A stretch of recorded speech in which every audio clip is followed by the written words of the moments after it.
من الشيطان الرجيم بسم الله الرحمن الرحيم إن الذين قالوا ربنا الله ثم استقاموا تتنزل عليهم الملائكة ألا تخافوا ولا تحزنوا وأبشروا بالجنة التي كنتم توعدون. وقال النبي صلى الله عليه وسلم أحب الأعمال إلى الله أدومها وإن قل. رواه البخاري. رب اشرح لي صدري ويسر لي أمري واحلل عقدة من لساني يفقهوا قولي. اللهم رب زدني علما. آمين. معزز حاضرین جماعت، بزرگوں، عزیز ساتھیوں، پردہ نشین خواتین اسلام، ماں اور بہنوں، وقت اور حالت کی مناسبت سے اللہ کی توفیق سے آج کے جمعہ خطبہ کا عنوان ہے رمضان کے بعد ہمارے اعمال کیسے ہوں۔ رمضان کے بعد ہمارے اعمال کیسے ہوں، ایک سوال ہے۔ کتاب و سنت کی روشنی میں اس سوال کا جواب تلاشنے کی کوشش کریں گے۔ اللہ تبارک و تعالیٰ نے ہماری زندگی کا جو مقصد ہے بڑے ہی واضح انداز میں بیان کر دیا ہے۔ ارشاد ہے وَمَا خَلَقْتُ الْجِنَّ وَالْإِنسَ إِلَّا لِيَعْبُدُونِ، میں نے جن اور انسان کو صرف اس وجہ سے تخلیق بخشی ہے، پیدا کیا ہے تاکہ وہ میری عبادت کرے۔ عبادت کب تک؟ وَاعْبُدْ رَبَّكَ حَتَّى يَأْتِيَكَ الْيَقِينُ، عبادت اس وقت تک جب تک کہ موت نہ آ جائے، موت کے آنے تک اللہ کی عبادت۔ چونکہ یہ سوال نہیں ہونا چاہیے تھا کہ رمضان کے بعد ہمارے اعمال کیسے ہوں، یہ سوال نہیں آنا چاہیے تھا، لیکن حالات اور لوگوں کے اعمال کو مد نظر رکھتے ہوئے یہ سوال کیا جاتا ہے کہ رمضان کے بعد ہمارے اعمال کیسے ہیں۔ اللہ تبارک و تعالیٰ نے ہمیں رمضان المبارک کا عظیم مہینہ نصیب کیا۔ اس ماہ مبارک میں ہم نے اللہ کی توفیق سے دن میں صیام، رات میں قیام کا اہتمام کیا، تلاوت قرآن، ذکر و اذکار، توبہ و استغفار، صدقہ و خیرات، اپنی اپنی استطاعت کے مطابق اللہ کی توفیق سے انجام۔ فرائض کو بھی ہم نے ترک نہیں کیا، بلکہ سنت اور نوافل کا بھی ہم نے اہتمام کیا۔ لیکن افسوس کی بات یہ ہے کہ جب یہ رمضان کا مہینہ گزر جاتا ہے اکثر لوگوں کے حالات میں تبدیلی آ جاتی ہے۔ جو آدمی سنت اور نوافل کا اتنا اہتمام کیا کرتا تھا آج وہ فرض سے بھی دور ہے۔ جنہوں نے رمضان میں جھوٹ پر کنٹرول کیا تھا، عید کا چاند نظر آنے کے بعد پھر اسی زندگی میں، جھوٹ والی زندگی میں زندگی گزارنے لگے۔ یہ آج ہمارا حال ہے۔ اسی وجہ سے یہ سوال آتا ہے کہ رمضان کے بعد ہمارے اعمال کیسے ہوں؟ تو اس عنوان کا نچوڑ اور اس عنوان کا خلاصہ یہ ہے کہ ہمارے اعمال رمضان کے بعد رمضان جیسے ہو۔ اس کا جواب یہ ہے کہ ہمارے اعمال رمضان کے بعد رمضان جیسے ہو۔ کیوں؟ اس وجہ سے کہ اللہ تبارک و تعالیٰ نے رمضان کے روزے کو فرض ہی کیا تھا ہماری زندگی کو تبدیل کرنے کے لیے، ہماری زندگی سے برائیوں کو دور کرنے کے لیے، ہماری زندگی سے کوتاہیوں کو دور کرنے کے لیے۔ اور اللہ رب العالمین نے اس پیغام کو عام کیا اور کہا یا ایھا الذین آمنوا کتب علیکم الصیام کما کتب علی الذین من قبلکم لعلکم تتقون۔ تم تقوی والے بن جاؤ، تمہارے اندر تقوی کی صفت پیدا ہو جائے۔ آئیے ہم سب سے پہلے اس بات کو جاننے کی کوشش کرتے ہیں کہ رمضان کے بعد ہمیں کیا کیا کرنا ہے۔ سب سے پہلا کام، ہم اللہ کا شکریہ ادا کریں گے۔ کیوں؟ وجہ کیا ہے؟ وجہ یہ ہے کہ وہ موسم، وہ مہینہ جو نیکیوں کا موسم بہار تھا، جو مہینہ رحمتوں، مغفرتوں اور بخششوں سے لبریز تھا، وہ مہینہ ہمیں عطا کیا۔ ہمیں اللہ رب العالمین نے ان لوگوں میں شمار کیا جنہوں نے رمضان کے مہینے کو پایا، ورنہ رمضان سے پہلے بھی ہم سے بہت سارے لوگ گزر چکے۔ تو اللہ رب العالمین نے جب یہ عظیم مہینہ نصیب کیا تو ہماری ذمہ داری بنتی ہے کہ سب سے پہلے ہم اللہ کا شکر ادا کریں، اور یہی شکریہ کے طور پر ہم نے 2 رکعتیں نماز ادا کی۔ عید الفطر کی جو نماز ہم نے ادا کی، اللہ کے شکریہ ادا کرنے کے لیے۔ اللہ تبارک و تعالیٰ کا ارشاد ہے وَإِذْ تَأَذَّنَ رَبُّكُمْ لَئِن شَكَرْتُمْ لَأَزِيدَنَّكُمْ وَلَئِن كَفَرْتُمْ إِنَّ عَذَابِي لَشَدِيدٌ، سورہ ابراہیم کی آیت نمبر 7۔ اور اللہ تبارک و تعالیٰ نے تمہیں حکم دیا ہے کہ اگر تم اللہ کا شکر ادا کرو گے تو اللہ کہتا ہے لَأَزِيدَنَّكُمْ، تو ہم تمہیں زیادہ دیں گے۔ ممکن ہے کہ پھر اور ایک رمضان اللہ رب العالمین عطا کر دے، اللہ تبارک و تعالیٰ اور بھی نیکیوں کی توفیق دے دے، صحت اور تندرستی عطا کر دے۔ وَلَئِن كَفَرْتُمْ إِنَّ عَذَابِي لَشَدِيدٌ، اور اگر تم میری ناقدری کرو گے، ناشکری کرو گے، تو یاد رکھو میرا عذاب بڑا سخت ہے۔ لہٰذا سب سے پہلا کام ہم اللہ کا شکر ادا کریں۔ دوسرا کام یہ ہے کہ ہم اپنے نفس کا محاسبہ کریں، اپنے اعمال کا حساب لگائیں کہ رمضان المبارک کا مہینہ جو اللہ تبارک و تعالیٰ نے بطور تحفہ عطا کیا، کیا اس ماہ سے ہم نے مکمل فائدہ اٹھایا؟ کیا ہم نے جو فضیلتیں اللہ نے اور پیارا رسول صلی اللہ علیہ وسلم نے بیان فرمائی ہیں ان فضیلتوں کو حاصل کیا؟ اگر ہم نے حاصل کیا تو الحمدللہ، اور اگر ہم نے حاصل نہیں کیا اور ہم نے کوتاہی کی تو پھر ہماری زندگی میں تبدیل لانے کی ضرورت ہے، اور بچے ہوئے ایام میں ہم اللہ تبارک و تعالیٰ کے بتائے ہوئے احکام کے مطابق، نبی صلی اللہ علیہ وسلم کے فرمان اور اطاعت کے مطابق اپنی زندگی کو گزاریں۔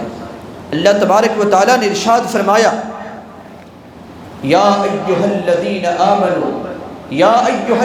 آمنوا اتقوا اللہ ولتنظر نفس ما قدمت لغد واتقوا اللہ ان اللہ خبیر بما تعملون۔ اے ایمان والو، اللہ سے ڈرو اور تم دیکھو، غور و فکر کرو کہ آئندہ کل کے لیے تم نے کیا بھیجا ہے۔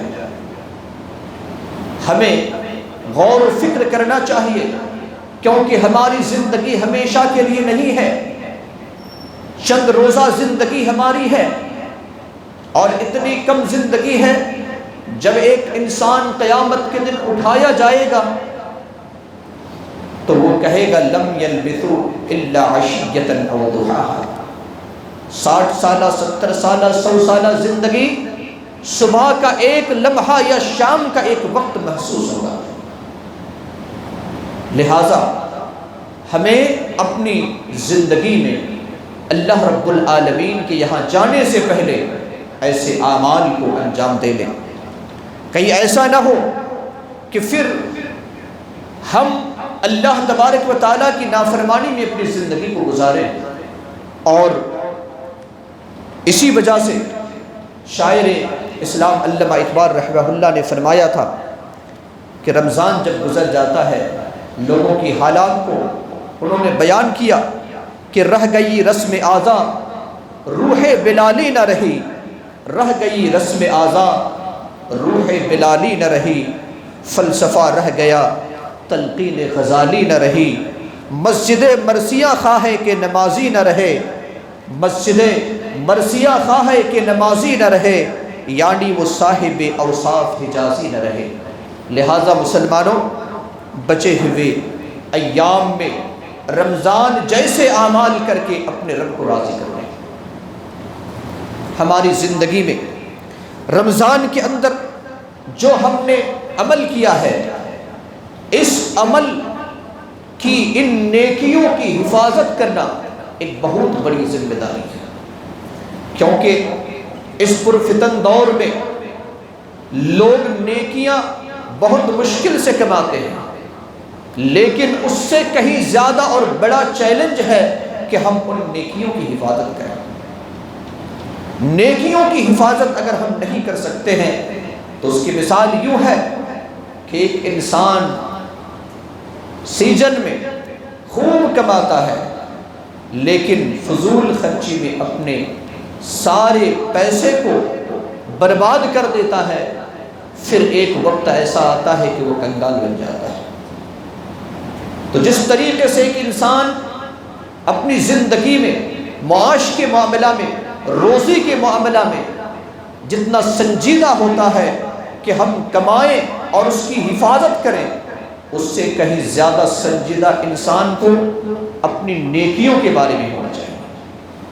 اللہ کے رسول صلی اللہ علیہ وسلم کی حدیث ہے جس کو امام مسلم رحمہ اللہ نے 2581 کے اندر نقل کیا۔ اللہ کے رسول صلی اللہ علیہ وسلم ایک دن اپنے اصحاب سے پوچھ رہے ہیں، اے میرے ساتھیوں بولو، اتدرون ما المفلس، کیا تمہیں معلوم ہے کہ مفلس کون ہے، کنگال کون ہے، قلاش کون ہے، فقیر اور محتاج کون ہے، کیا تمہیں معلوم ہے؟ صحابہ اکرام نے کہا جیسا کہ آج ہم کہتے ہیں کہ جس کے پاس روپیے پیسے نہ ہو، جس کے پاس جائیداد اور بنگلے نہ ہو، جس کے پاس گاڑی اور سونے چاندی نہ ہو، وہ کنگال ہے۔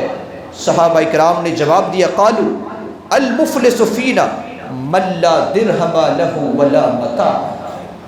اللہ کے رسول صلی اللہ علیہ وسلم، ہم میں سے مفلس وہ ہے جس کے پاس درہم نہ ہو، چاندی کے سکے نہ ہو، جن کے پاس سامان، ساز و سامان نہ ہو، جن کے پاس جائیداد نہ ہو، جن کے پاس گھر نہ ہو، وہ مفلس ہے، وہ فقیر ہے، وہ محتاج ہے۔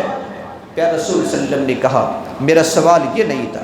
فقال، آپ صلی اللہ علیہ وسلم نے فرمایا، ان المفلس من امتی یاتی یوم القیامت بصلاۃ وصیام وزکاۃ، میری امت کا مفلس، فقیر اور محتاج وہ ہے جو قیامت کے دن نماز، روزے اور زکوٰۃ کی نیکیوں کو لے کر آئے گا۔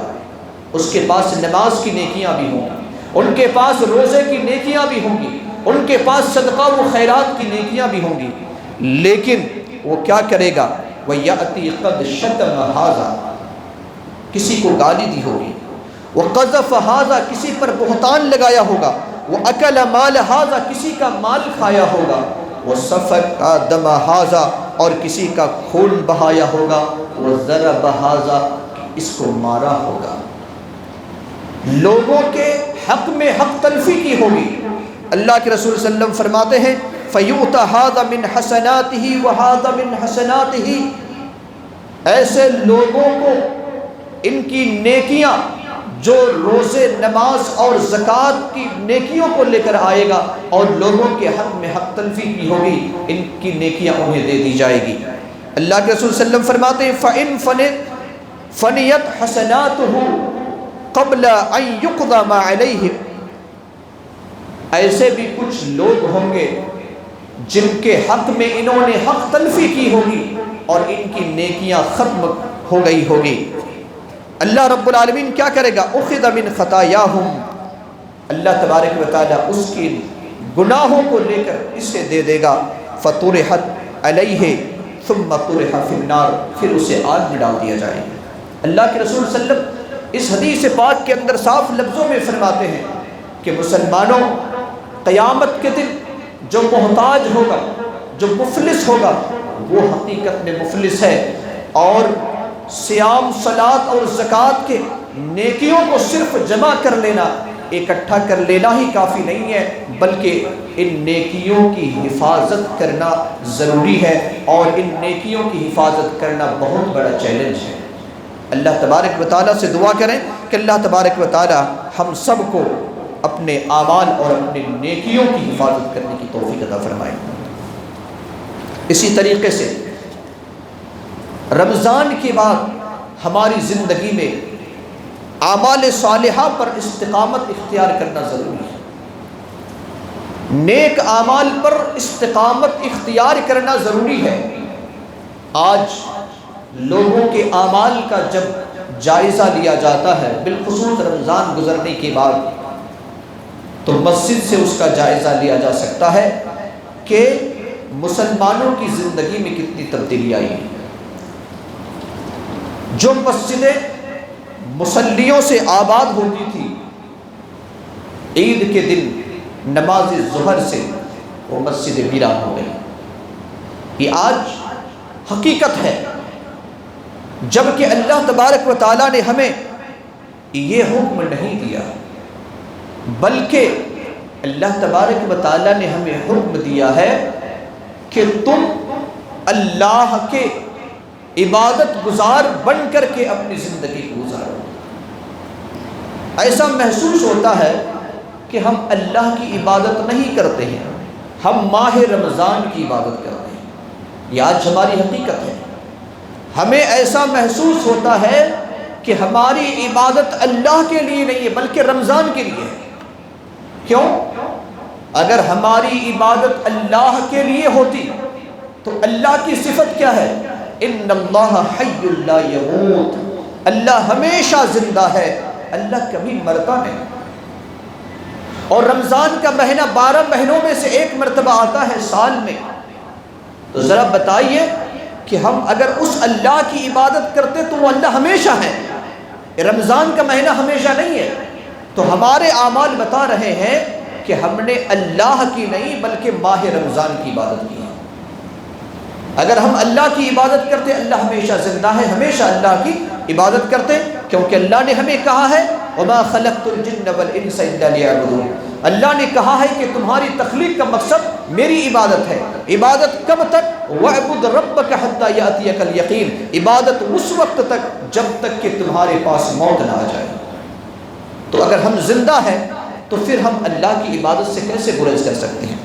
لہٰذا ہماری ذمہ داری ہے مسلمانوں کہ ہم رمضان کی مہینوں میں جس طریقے سے ہم نے عبادت کی ہے، اپنی زندگی کے بچے ہوئے ایام میں استقامت کو اختیار کریں۔ اگر ہم نے فرائض کا اہتمام کیا تو دیگر مہینوں میں بھی فرائض کا اہتمام کرنا ہے۔ سنت اور نوافل کا اہتمام کیا تو دیگر مہینوں میں بھی اہتمام کرنا ہے۔ ایسا نہیں ہے کہ رمضان میں ہم نے سنت اور نوافل کا بڑے ہی اچھے طریقے سے اہتمام کیا اور جب رمضان گزر گیا تو فرض کو بھی ترک کر دیا۔ ایسا نہیں ہو سکتا ہے۔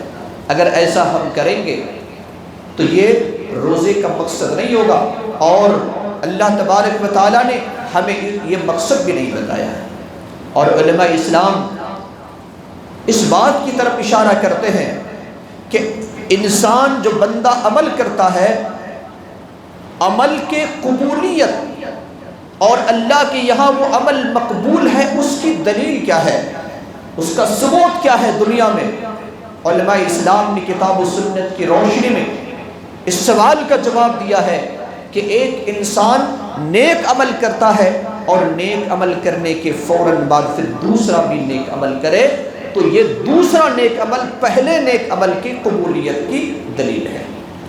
اگر ہم نے رمضان کے مہینے میں اللہ کو راضی کرنے والے اعمال کو انجام دیے اور ہم رمضان کے بعد ان اعمال کو ترک کر دیے تو گویا کہ اللہ نے ہمارے اعمال کو مقبول نہیں، اللہ نے رد کر دیا۔ لہٰذا ایک اچھے عمل کے قبول ہونے کی دلیل یہ ہے کہ ہم اس کے بعد فوراً دوسرا عمل کریں۔ اللہ کے رسول صلی اللہ علیہ وسلم کے فرماتے ہیں کہ اللہ تبارک و تعالیٰ کے نزدیک کون سا عمل مقبول ہے، کون سا عمل محبوب ہے۔ صحیح بخاری کی روایت سیدہ عائشہ رضی اللہ عنہا فرماتی ہیں احب الاعمال الی اللہ ادومها وان قل، اللہ کے نزدیک محبوب ترین عمل یہ ہے جو انسان ہمیشہ انجام دے اگرچہ وہ عمل کم ہی کیوں نہ ہو، اگرچہ وہ عمل کم ہی کیوں نہ ہو۔ آپ اس حدیث کو یاد کیجیے، اللہ کے رسول صلی اللہ علیہ وسلم کے پاس آتے ہیں اور کہتے ہیں اللہ کے رسول صلی اللہ علیہ وسلم مجھے کچھ ایسے عمل بتائیے جسے میں انجام دوں تو میں جنت میں داخل ہو جاؤں۔ پیارے رسول صلی اللہ علیہ وسلم نے فرمایا کہ تم شہادت دو اللہ کے علاوہ کوئی سچا معبود نہیں اور محمد صلی اللہ علیہ وسلم اللہ کے بندے اور اس کے رسول ہیں، تم 5 وقت کی نماز ادا کرو، تم رمضان کے روزے رکھو اور زکوٰۃ ادا کرو۔ وہ صحابی رسول وہاں سے لوٹ کر کے اپنے گھر کی طرف جاتے ہیں اور یہ کہتے ہیں واللہ اللہ کی قسم میں اس سے زیادہ عبادت نہیں کروں گا اور اس سے کم بھی نہیں کروں گا، اس سے زیادہ عبادت نہیں کروں گا اور اس سے کم بھی نہیں کروں گا۔ اللہ کے رسول صلی اللہ علیہ وسلم نے فرمایا کہ اگر کوئی چلتا پھرتا جنتی دیکھنا چاہتا ہے تو اس آدمی کو دیکھ لے، اگر اس نے سچ کہا ہے، اگر یہ رمضان کا روزہ رکھے گا اور یہ 5 وقت کی نماز اپنی زندگی بھر پڑھتا رہے گا اور اگر اللہ نے مال دیا ہے اس کی زکوٰۃ بھی نکالے گا تو یقیناً یہ انسان جنت میں جائے گا۔ اور ہمیں اللہ رب کے رسول صلی اللہ علیہ وسلم نے پیغام دیا کہ اگر تم بھی اسی راستے پر چل پڑو تو یقیناً تمہیں بھی کوئی چیز جنت میں جانے سے روک نہیں سکتی۔ لہٰذا مسلمانوں ہماری ذمہ داری ہے کہ ہم نیک اعمال پر استقامت کے ساتھ ساتھ ہم نیک اعمال کو ہمیشہ انجام دیتا رہیں۔ اگر ہم ایسا کریں گے تو یقیناً روزے کا مقصد حاصل ہوگا اور روزہ جو آیا ہمیں تربیت دینے کے لیے تربیت بھی ہمیں مل جائے گی۔ اور ایک کام ہم یہ کریں کہ اللہ تبارک و تعالیٰ کی توفیق کے بغیر ہمیں کوئی نیک عمل ہم نہیں کر سکتے ہیں، لہٰذا اللہ تبارک و تعالیٰ سے دعا بھی کریں۔ قرآن مقدس کے اندر بہت ساری دعاؤں کا ذکر ہے، ان میں سے ایک دعا یہ ہے جس کو اللہ تبارک و تعالیٰ نے سورہ آل عمران آیت نمبر 8 میں ارشاد فرمایا ہے کہ ربنا لا تزغ قلوبنا بعد اذ ہدیتنا وہب لنا من لدنک رحمہ انک انت الوہاب۔ اے ہمارے رب، تو نے ہمیں ہدایت دے دی ہے، ہدایت کے بعد ہمارے دل کو ٹیڑھا نہ کرنا، ہمارے دل کو ٹیڑھا نہ کرنا، یعنی ہمیں جو ہدایت ملی اللہ کی توفیق سے اب ہماری زندگی میں ایسا وقت نہ آئے کہ ہمارا دل ٹیڑھا ہو جائے اور اللہ کی نافرمانی میں گزر جائے۔ اللہ کے رسول صلی اللہ علیہ وسلم احادیث کے اندر بھی کئی دعاؤں کا ذکر کرتے ہیں اور فرماتے ہیں، اللہ کے رسول صلی اللہ علیہ وسلم فرماتے ہیں یا مقلب القلوب ثبت قلبی علی دینک، اے دلوں کو پھیرنے والا میرے دل کو تیرے دین پر ثابت رکھ دے۔ اے اللہ اے دلوں کے پھیرنے والے میرے دل کو تیرے دین پر ثابت رکھ دے۔ یہ اللہ کے رسول صلی اللہ علیہ وسلم دعا کرتے ہیں، اللہم انی اسألک الثبات فی الامر، اے اللہ دین میں ہم ثابت قدمی کی تجھ سے سوال کرتے ہیں۔ تو یہ ساری دعائیں اللہ کے رسول صلی اللہ علیہ وسلم کیا کرتے تھے۔ وہ رسول جس کے اگلے پچھلے تمام گناہ معاف ہیں، وہ رسول اگر اس طرح کی دعائیں کریں تو ہم چلتے پھرتے اپنی زبان کو کھولتے، اپنے نظر کو کسی طرف پھراتے ہوئے، اپنے قدم کو آگے بڑھاتے ہوئے ہم گناہوں کے دلدل میں پھنسے ہوئے ہیں۔ ہمیں کتنی اللہ سے دعا مانگنی چاہیے کہ اللہ ہمیں صحیح دین پر ثابت رکھ، کتنی دعا کرنی چاہیے۔ لہٰذا یہ چند کلمات تھے مسلمانوں جو ہمیں کرنا چاہیے، اللہ کی شکر گزاری، اپنے اعمال کا محاسبہ، اپنے نفس کا محاسبہ، اور اسی طریقے سے اپنے اعمال کی حفاظت، نیکیوں کی حفاظت، اور پھر استقامت اپنے اندر پیدا کریں۔ اگر ہم ایسا کرتے ہیں تو روزے کا مقصد حاصل ہوگا، اور روزہ کی نیکیاں اللہ تبارک و تعالی ہماری جو نیکیاں ہیں اللہ تبارک و تعالی قبول فرمائے گا۔ انہی چند کلمات کے ساتھ میں اپنی بات کو ختم کرتا ہوں۔ اللہ تبارک و تعالی سے دعا کرتے ہیں کہ اے اللہ ہم تمام لوگوں کی نیکیوں کو اے اللہ تو قبول فرما لے۔ الہ العالمین، ہم نے جو بھی نیک اعمال کو انجام دیا ہے، چاہے وہ صیام ہو، قیام ہو، تلاوت قرآن ہو، ذکر و اذکار ہو، اے اللہ تو اپنے فضل و کرم سے قبول فرما لے۔ ہمارے گناہوں، سیئات اور خطاؤں کو معاف فرما دے۔ اے اللہ ہم میں سے جو اب تک دین سے دور جا چکے ہیں، اے اللہ تو اسے دین کے قریب کر دے۔ اے اللہ جو توحید سے دور ہے، توحید کے قریب کر دے۔ اے اللہ جو سنت سے دور ہے، سنت کے قریب کر دے۔ اے اللہ جو شیطان کو راضی کرنے کے لیے لگے ہوئے ہیں، اے اللہ اسے تو اپنی طرف مائل فرما دے۔ اے اللہ اسے تو شیطان سے دور فرما دے۔ اے اللہ ہم میں سے جو بیمار ہے، اے اللہ تو انہیں شفاء کاملہ اور صحت عاجلہ نصیب فرما۔ ہمارے مرحومین اور مرحومات کی قبر کو نور سے منور فرما دے، انہیں جنت الفردوس میں اعلیٰ مقام نصیب عطا فرما۔ اے اللہ جب تک ہمیں زندہ رکھ، ایمان اور اسلام پر زندہ رکھ۔ رب کریم جب تو اپنے پاس بلا، ایمان اور اسلام پر بلا۔ آمین۔ بارک اللہ لنا ولکم فی القرآن العظیم ونفعنا وإیاکم بالآیات والذکر الحکیم۔